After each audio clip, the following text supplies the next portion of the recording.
मौजूद सामीन किराम, अस्सलामु अलैकुम वरहमतुल्लाहि तआला वबरकातुहू। अल्हम्दुलिल्लाहि रब्बिल आलमीन वल आक़िबतु लिल मुत्तक़ीन वस्सलातु वस्सलामु अला रसूलिहि मुहम्मदिन व आलिहि व सहबिहि अजमईन। अम्मा बअद, अऊज़ु बिल्लाहि मिनश शैतानिर रजीम। बिस्मिल्लाहिर्रहमानिर्रहीम। इन्नमा यख्शल्लाह मिन इबादिहिल उलमा। सदक़ल्लाहुल अज़ीम व बल्लगना रसूलुहुन नबियुल अमीनुल करीम व नहनु अला ज़ालिका लमिनश शाहिदीन वश्शाकिरीन वल्हम्दुलिल्लाहि रब्बिल आलमीन। मौजूद सामीन किराम, आइए सबसे पहले हुज़ूर नबी करीम अलैहिस्सलातु व तस्लीम की बारगाह में दुरूद पाक का नजराना अक़ीदत पेश करें। बड़े बाबाज़ बुलंद अल्लाहु रब्बु मुहम्मदिन सल्लल्लाहु अलैहि वसल्लम नहनु इबादु मुहम्मदिन सल्लल्लाहु अलैहि वसल्लम सल्लल्लाहु तआला अलैहि वसल्लम।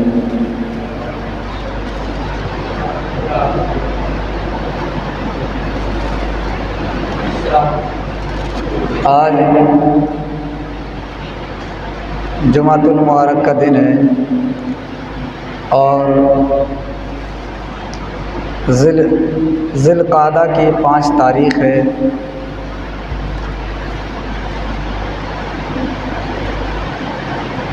और ज़िलक़ादा की 6 तारीख़ को सैयदना सरकार हुज़ूर ताजुश शरिया रहमतुल्लाहि ताला अलैह का उर्स मुबारक मनाया जाता है।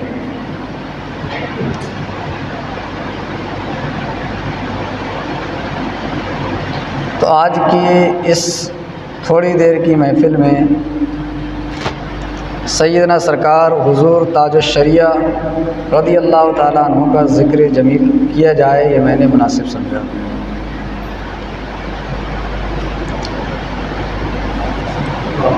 ताजुश शरिया की जो शख्सियत है, ताजुश शरिया का जो इल्मी मकाम है, ताजुश शरिया का जो मकाम व मर्तबा है, वो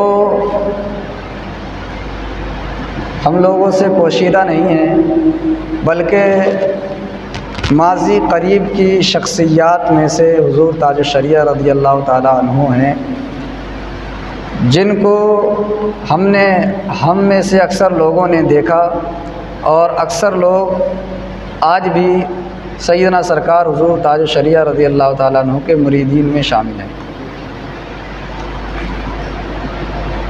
बरेली शरीफ की जो ज़मीन है वो ऐसी सरसब्ज़ व शादाब सरज़मीन है कि जहाँ पर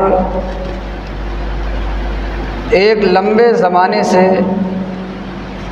ऐसे बुज़ुर्गान दीन पैदा हुए, बड़े बड़े उलमा, फ़ुज़ला, मुफ्तियान किराम पैदा हुए, जिन्होंने दीन की वो खिदमत की, हुज़ूर नबी करीम अलैहिस्सलातु व तस्लीम से वो इश्क़ किया कि जिनकी वजह से बरेली को पूरे हिंदुस्तान नहीं बल्कि पूरी दुनिया में जाना और पहचाने जाने लगा। उन्हीं में से हुज़ूर सैयदना सरकार आला हज़रत हुज़ूर सैयदना सरकार मुफ्ती आज़म हिंद, सैयदना सरकार हुज्जतुल इस्लाम हुज़ूर ताजुश शरिया, हुज़ूर रेहान मिल्लत, हुज़ूर जीलानी मियाँ, ये वो शख्सियात हैं जिन्होंने वो खिदमतें की हैं दीन की, वो दीन का परचम लहराया है। इन्हीं की खिदमतों के सबब बरेली को लोग शरीफ कहा करते हैं। कोई ऐसा ही नहीं कि बेवजह में बरेली को लोग शरीफ कहने लगे, बल्कि इन हज़रात ने वो कुर्बानियाँ दी हैं और वो दीन की खिदमतें की हैं। ऐसे मौक़ों पर इन्होंने दीन का परचम बुलंद किया है, इनकी निस्बत से लोग बरेली को ही शरीफ कहने लगे। और उन्हीं खिदमात के सबब लोग बरेली शहर को, सिर्फ एक शहर को अपनी पहचान बनवाने लगे, बरेलवी कहलवाने लगे इन्हीं बुजुर्गान दीन की खिदमत के सबब। ऐसा नहीं कि बरेली में पतंग का काम ज़्यादा होता है, बरेली का झुमका मशहूर है तब बरेलवी कहलवाने लगे, या कोई और चीज़ें बरेली की मशहूर हैं तब, बल्कि नहीं, सिर्फ इस वजह से कि सैयदना सरकार आला हज़रत को जो है बरेली शरीफ को सैयदना सरकार आला हज़रत से निस्बत है, इस वजह से लोग बरेलवी अपने आलम को कहलवाने लगे और इस बात को फ़ख्र समझने लगे कि हम बरेलवी हैं, क्योंकि सैयदना सरकार आला हज़रत रज़ियल्लाहु ताला अन्हु और दीगर बुजुर्गान दीन ने बहुत दीन की खिदमतें की और जब ज़रूरत पड़ी तो लोगों के ईमान और अक़ीदे की हिफाजत की। और यही नहीं, ये तो एक आम बात है, उलमा अवाम तो जैसा तकरीर में कह दिया जाए उस पर कह के जोश में आ जाती है, उसे सब सही लगने लगता है, लेकिन उलमा जो हैं, उलमा वो उसी बात को कहते हैं जो उसकी तहकीक को पहुँचते हैं कि ये बात सही भी है कि नहीं। अवाम सुनी सुनाई बातों पर एतमाद कर सकती है, अवाम सुनी सुनाई बातों पर भरोसा कर सकती है, लेकिन उलमा जो हैं उसकी तहकीक करते हैं, उसकी तहकीक करने के बाद देखते हैं कि हाँ ये मसला सही है, इस पर जो है हमें अमल करना चाहिए। तो सिर्फ यही नहीं कि लोगों ने बरेली को बरेली शरीफ कहना शुरू कर दिया, बल्कि बड़े बड़े उलमा ने बरेली को मरकज़ अहले सुन्नत के नाम से याद किया। तो ये इन्हीं बुजुर्गान दीन की खिदमतें हैं कि बरेली को शरीफ होने का मुबारक लक़ब हासिल हो गया, और जब उलमा फज़ला बड़े बड़े लोगों ने देखा तो बरेली को अपना मरकज़ तस्लीम कर लिया और मरकज़ अहले सुन्नत के नाम से पूरी दुनिया को बरेली शरीफ में जाने जाना। तो ये बुजुर्गान दीन के वजह से ये बरेली शरीफ है। आज हम कहीं दूर दराज चले जाते हैं, अगरचे हम गुनाहगार लोग हैं, अगरचे पाबंद शरा नहीं हैं, लेकिन फिर भी सिर्फ ये निस्बत बयान कर देते हैं कि हम बरेली शरीफ रहते हैं, तो लोग जो है उमड़ करके हमसे मोहब्बत करते हैं, अपनी मोहब्बत का इजहार करते हैं कि आप आला हज़रत के शहर से निस्बत रखते हैं। क्यों? क्योंकि इन बुजुर्गान दीन ने वो दीन की खिदमतें की, वो शरीयत मुस्तफ़ा का लिहाज रखा कि लोगों के दिल में जो है बुजुर्गान दीन ने जगह बना ली।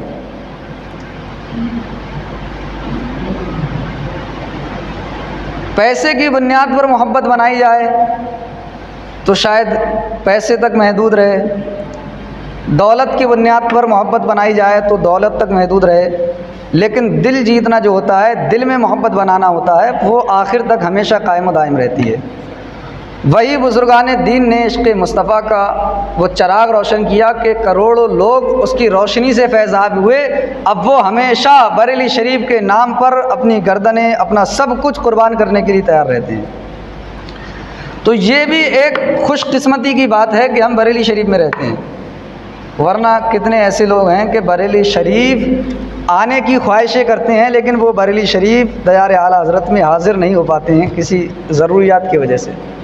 ये तो हिंदुस्तान है, यहाँ के कितने लोग नहीं हो पाते हैं, बल्कि दीगर कंट्री जो हैं वहाँ के लोग ये ख्वाहिशें करते हैं कि काश हम बरेली शरीफ जाते और सैयदना सरकार आला हज़रत रज़ियल्लाहु ताला अन्हु के दयार में हाज़िरी देते।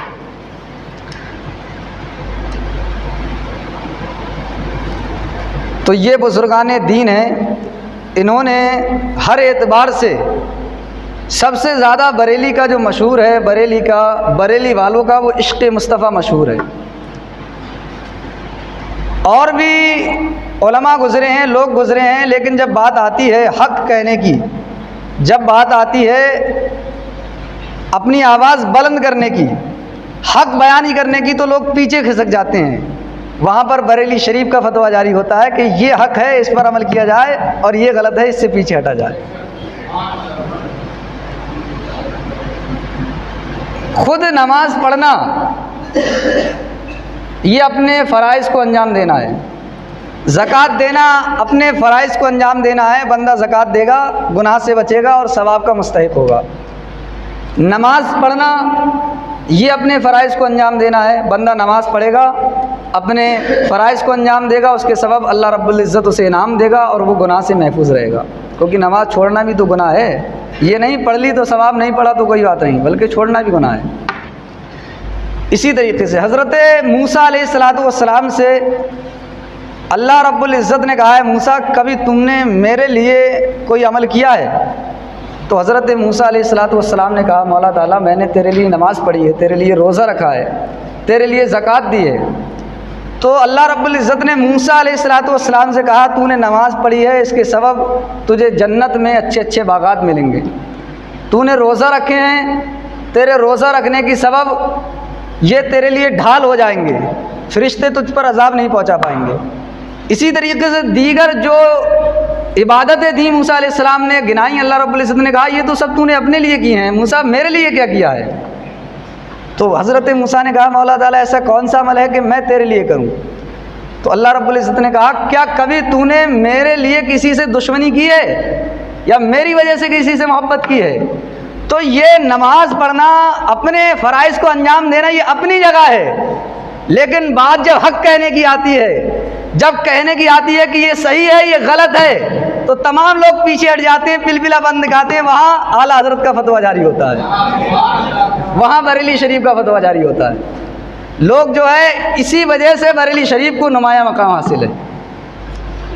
एक अपनी इबादत करना ये एक अलग बात है, लेकिन जब जब देखेंगे सैयदना सरकार मुफ्ती आज़म हिंद रज़ी अल्लाह ताला अन्हु के दौर में, और ये फतवा मैंने पढ़ा है, लिखा था ताजुश शरिया ने, तस्दीक की थी हुज़ूर मुफ्ती आज़म हिंद ने। इंदिरा गांधी का दौर था, prime minister of India, Hindustan की प्रधानमंत्री थी, उसने नसबंदी का जो है फ़ैसला शुरू किया था, नसबंदी कराई जाए जिससे 2 बच्चे सिर्फ इंसान को पैदा करने की छूट थी, उसके बाद अगर कोई बच्चे पैदा करता है तो सरकार की तरफ से उसे सज़ा दी जाएगी। इस पर गवर्नमेंट ने खूब कानून बनाया और पुलिस जो है वो उस पर सख्ती करने लगी, लोगों की ज़बरदस्ती नसबंदियाँ कराई जाने लगी। तो उस वक्त देवबंद से, दारुल उलूम देवबंद से नसबंदी के जायज़ होने का फतवा दे दिया गया था। वो लोग हुकूमत के दबाव में आ गए थे, वो लोग हुकूमत के डर में आ गए। वहाँ देखने की है कि कौन हक़ कह सकता है और कौन हक़ पर कायम रह सकता है। ऐसे बातें मार देना एक अलग बात है, लेकिन जब बात आए तो उस पर अमल करना ये मेन बात है। कह देना और कर लेने में फ़र्क होता है। लोग आजकल बातें बहुत मारते हैं, ऐसा कर दूंगा, कर देना कमाल नहीं है, कर दूंगा कमाल नहीं है, कर दो ये कमाल है। जब बात आती है तो पुलपुलापन दिखा देते हैं, पीछे हटने लगते हैं। तो उस वक्त दारुल उलूम देवबंद और आला हज़रत की वो हिस्ट्री रही है कि आला हज़रत का ख़ानदान अफ़गानिस्तान से यहाँ आया है। सादत यार खां, कितने पूरा नस्ब जो है वहाँ से यहाँ आए हैं। पहले लाहौर आए थे, लाहौर आने के बाद आला हज़रत के दादा जो थे वो रज़ा अली खां, उन्हें दिल्ली में किसी हुकूमत पर कोई ओहदा दिया गया था, उससे ये रोहिलखंड बरेली शरीफ आए थे। तो उस वक्त अंग्रेज़ों का वो जो था दौर था, अंग्रेज़ों की सरकार थी, तो आला हज़रत के दादा को अंग्रेज़ों ने दबाव बनाया था और कैद शायद कराया था या कराने की धमकी दी थी। तो उस वक्त भी आला हज़रत के दादा जो है शरीयत के मामले में पीछे नहीं हटे थे। अब बात आई थी मुफ्ती आज़म की बात कर रहा था मैं, तो दारुल उलूम देवबंद से फतवा जारी हो गया, ऐसा करना जायज़ है। लेकिन बरेली शरीफ, आज हमारी एक कम नसीबी है, हमारी एक ढीलपन है, हमारी एक कमबख्ती है कि हमारे यहाँ पूरी दुनिया से फतवे आते हैं और हम खुद मुफ्ती बने बैठे हैं। हमारे यहाँ घरों में मुफ्ती हैं जिनकी नमाज याद नहीं है, और वहाँ आप हिस्ट्री उठा करके देखो, जब सोशल मीडिया नहीं थी, फतवाए अफ्रीका नाम से एक किताब है आला हज़रत की, उसमें तमाम वो फतवा हैं जो अफ्रीका से आए थे। उस वक्त आला हज़रत का 105वां उर्स हुआ था, इस बार 5वां हुआ था। तो 105 साल पहले सैयदना सरकार आला हज़रत के पास वहाँ से अफ्रीका से फतवे आ रहे थे, जब सोशल मीडिया का ज़माना नहीं था।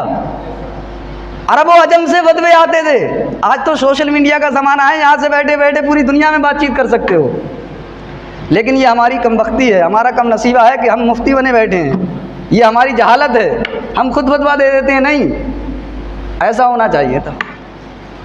इमाम साहब ने बता दिया उसकी भी कोई वैल्यू नहीं। नहीं नहीं, ऐसा होना चाहिए था। जो 4 लोग बैठ करके जो नमाज रोज़े से उन्हें मतलब नहीं, नमाज रोज़ा याद नहीं, वो फतवा देते हैं बरेली शरीफ में रह करके। और बरेली शरीफ में कहाँ, एक लंबे ज़माने से पूरी दुनिया के फतवे आ रहे हैं। आला हज़रत ने खुद लिखा है कि यहाँ तो सैकड़ों फतवे आते हैं और कोई कीमत नहीं ली जाती है, सवाब की नीयत से तमाम फतवों का जवाब दिया जाता है। बरेली का फतवा पूरी दुनिया में मशहूर है भाई। तुम देखो, तुम खुद फतवा दे रहे हो, तुम्हें शरीयत के मामले में कोई पता ही नहीं है। जैसा खुद सही लगा वो कह दिया, हाँ ऐसा होना चाहिए था, ऐसा होना चाहिए था, ऐसा करो। समझो कुछ यार, तुम बरेली शरीफ में रहते हो, तुम्हारे तो घर में जो है वो इल्म का समंदर है। तुम तो सिर्फ 5 रुपए टुक टुक के दे करके बरेली शरीफ, दरगाह शरीफ चले जाओ, तुम्हें फतवे का जवाब मिल जाएगा। तुम क्यों भटकते हो? कोई भी मामला हो, आज से दिल में इरादा करो, शरीयत का अगर मामला है तो हम बरेली शरीफ, मरकज़ी दारुल इफ्ता या मंजर इस्लाम के दारुल इफ्ता से फतवा लेंगे, क्योंकि अब भी पूरी दुनिया के फतवे यहाँ आते हैं, वो यहाँ से जवाब तलब करते हैं। तुम कैसे हो? तुम खुद ही अपने आप से जो समझ में आया वो सही कर लिया, जो गलत लगा वो ख़राब कर दिया। तो सोचो, कुछ अपने दिमागों पे गौर दो, कहाँ चले गए तुम?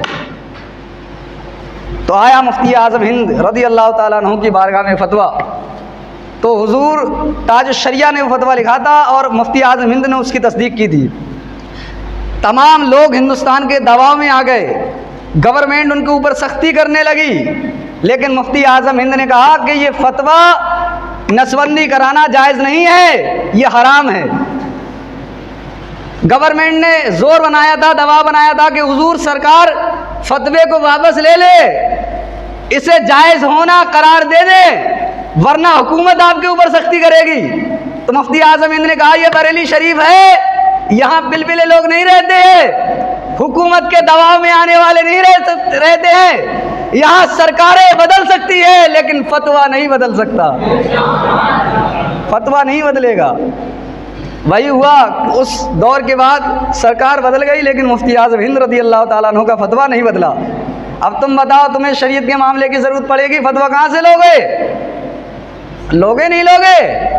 बताओ मेरे साथ आवाज़, अगर शरीयत का मामला आएगा तो बरेली शरीफ रुजू करोगे कि नहीं? नहीं करोगे? बोलो, करोगे तो बोलो। अगर शरीयत का मामला होगा तो बरेली शरीफ से फतवा लोगे? जोर से सबको बोलना चाहिए, क्योंकि ये आखिरत की बात है भाई। जब चारों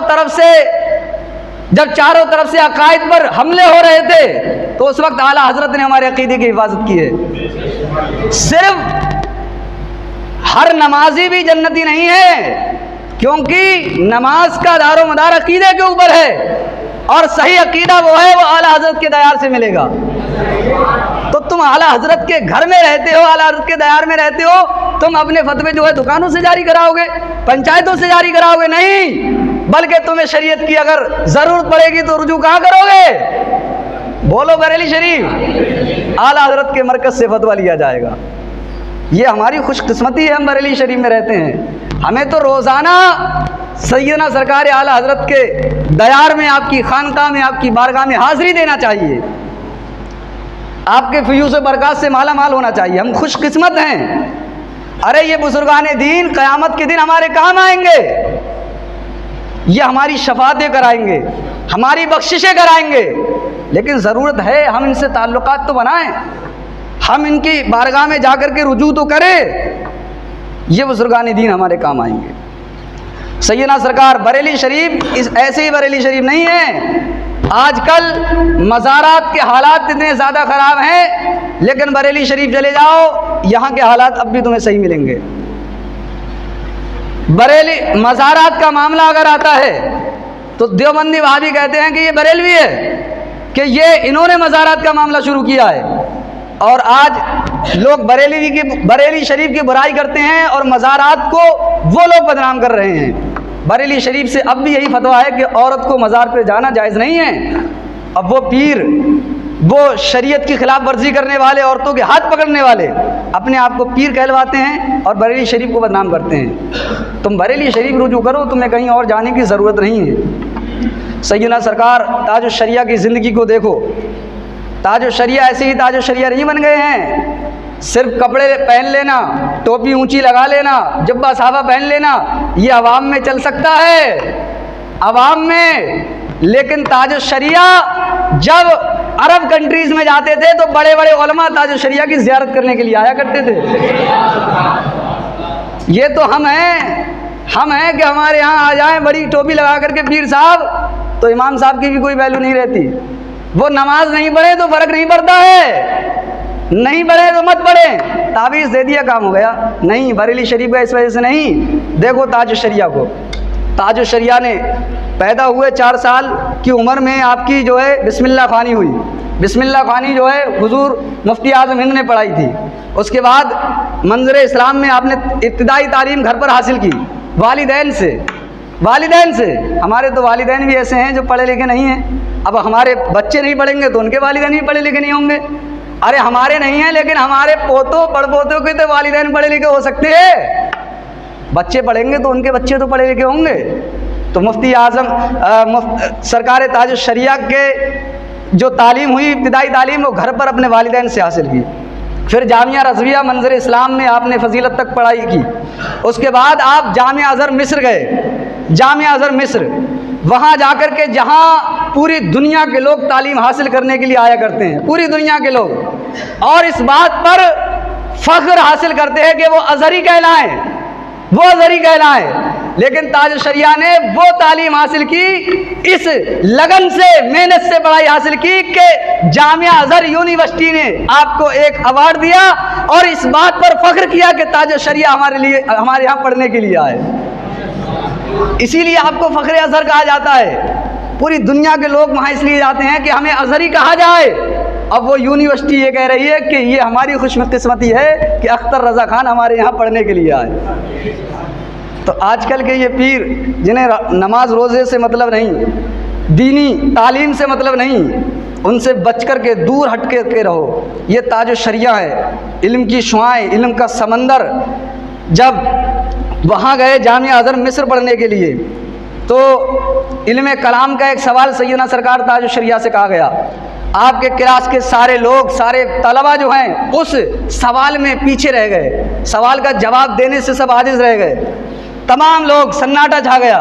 तो उस वक्त सैयदना सरकार ताज शरिया ने इल्म कलाम का उस सवाल का जवाब अपने टीचर को दिया था। और देखो बरेली शरीफ ऐसे ही नहीं सिर्फ नाम है बरेली शरीफ का, बल्कि एक लंबे ज़माने से इल्मी मकाम है। मिस्र में जहाँ पूरी दुनिया के लोग पढ़ने जाते हैं, वहाँ के उस्ताद ने कहा है, अख्तर रज़ा खान, ये इल्म कलाम का सवाल मैंने तुमसे किया था, इसकी पढ़ाई तो यहाँ होती भी नहीं है, तुमने इसके जवाब कैसे दे दिए? तो सैयदना सरकार हुज़ूर ताज शरिया ने कहा था कि इल्म कलाम की किताबें मैंने बरेली शरीफ के मंज़र इस्लाम में पढ़ी थी, मंज़र इस्लाम में पढ़ी थी, वही मैंने ये सवालात और जवाबात पढ़े थे जिनके आज सवाल आपको दिए हैं। एक बहुत बड़ी शख्सियत का नाम ताज शरिया है, तक़वा और तहारत के एक बहुत बड़े पैकर का नाम। आपने अपनी आखिरी उम्र में भी अल्लाह रब्बुल इज़्ज़त की इबादत को करना नहीं छोड़ा। इश्क़ मुस्तफ़ा ऐसा, इश्क़ मुस्तफ़ा के मामले में आ जाएं तो आपने कहा, दाग़े फ़ुरक़त तैबा क़ल्ब मुज़महिल जाता, काश गुंबद खज़रा देखने को मिल जाता। ताज शरिया के इतनी बातें मेरे जहन में हैं, मैं सोच रहा हूँ क्या क्या बताऊँ। वक्त भी हो चुका, लेकिन आखिरी बात और बताऊँगा। सैयदना सरकार ताज शरिया जब हज बैतुल्लाह के लिए, ज़ियारत हरमैन शरीफैन के लिए गए थे, तो उस वक्त वहाँ की गवर्नमेंट ने सैयदना सरकार ताज शरिया को कैद कर लिया था। बहुत सारे सवालात और जवाबात हुए थे, उसमें तमाम सवालात के जवाब सैयदना सरकार ताज शरिया ने दिए। उस वक्त हिंदुस्तान में भी बहुत एहतजाज हुए कि सैयदना सरकार ताज शरिया को रिहा किया जाए। पाकिस्तान में एहतजाज हुए, पूरी दुनिया में खलबली मच गई थी। सैयदना सरकार ताज शरिया को 10 दिन की रिमांड के बाद वहाँ से रिहा किया गया। और मैंने खुद ये पढ़ा है, वो सिपाही जो पूछताछ कर रहे थे वो कह रहे थे, हुजूर ये तो हमारा काम है, लेकिन आप हमारे लिए दुआ फरमाएं, आप हमारे लिए दुआ फरमाएं। उस वक्त उन लोगों ने, नादानों ने सैयदना सरकार ताज शरिया की कदर को नहीं जाना था। कुछ दिनों के बाद जब सैयदना सरकार ताज शरिया इंडिया आ गए, उसके कुछ दिनों के बाद, वाक़या बहुत लंबा है लेकिन आखिर मवाद जो है उसकी निचोड़ बता रहा हूँ। कुछ दिनों के बाद जब उन्होंने ताज शरिया की कदर को नहीं जाना, वहाँ से खुद फ़ोन आया था और सऊदी हुकूमत ने पैकेज दिया था कि उस वक्त हम आपकी कदर को नहीं समझ पाए, पूरा पैकेज हमारी तरफ से है कि सैयदना सरकार ताज शरिया आएँ और ज़ियारत हरमैन शरीफैन को अंजाम दें। खुद उन लोगों ने बुलाया था और सैयदना सरकार ताज शरिया रज़ी अल्लाह ताला अन्हु इंडिया से ज़ियारत हरमैन शरीफैन के लिए गए थे। तो उर्स ताज शरिया है, बरेली शरीफ